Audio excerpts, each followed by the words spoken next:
Traditional sports such as football and basketball are well known in high school, but others that are not so well known have taken on a life of their own. Esports is a form of competitive video gaming that has turned into a multi-billion-dollar industry. Jefferson City High School's eSports coach, Bryce Dudenhofer, explains what makes this sport different. A lot of people don't think, they kind of don't know what we do, but my teams, especially Overwatch, they practice practically every night for at least 4 hours.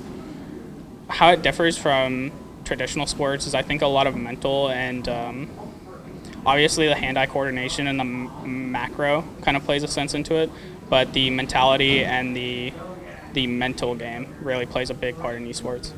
They definitely communicate more when you have dedicated comms to talk to people on your team. As for football, you're on a field, you can't really talk to someone who's across the field like you would if they're right next to you.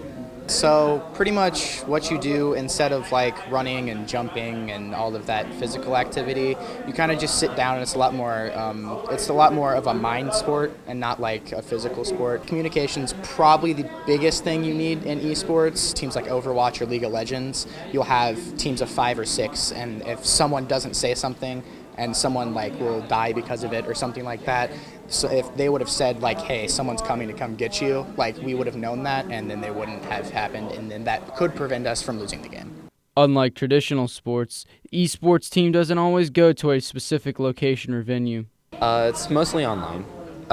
We use a program called HSEL, or High School Esports League. Basically, you just every week, every Wednesday for us, for Overwatch, it's Mondays. We play one game, best of 3, against someone in a different school around the world, and it's a lot of fun. We also do a few LAN stuff, very rarely because Missouri doesn't have the best Smash scene in the world, but every now and again, whenever we can, if there's a tournament like St. Louis or Columbia or something, we'll go to that. It depends on what we're doing. So if we're doing a LAN tournament, that means we're gonna ride a bus, or we're gonna drive ourselves to a certain place to play, and then we play at that venue, and then everything happens there. But if we're playing online, we would either play in our rooms that we have here, or we go home and play from our own personal computers or consoles or whatever it is there, and that really is just where we play from. Being a K-12 district plays a significant role in deciding the types of games the team can play.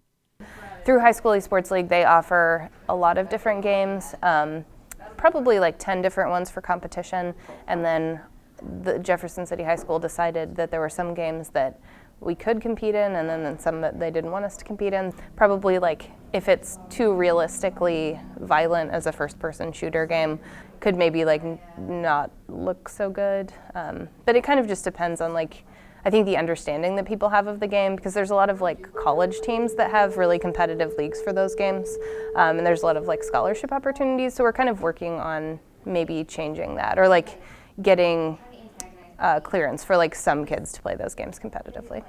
So HSEL does do teams in CSGO and Rainbow Six, but the school board, as of right now, won't let us compete in those titles due to the hyper-realism of R6, because it's almost like a simulation game, but it's probably to do with gun violence, even though Overwatch is a bit on the cartoonish side, so they kind of let it slide. Even with some games being prohibited, the esports team has a lot of fun with the program. Reporting from Jefferson City High School, I'm JD Downing.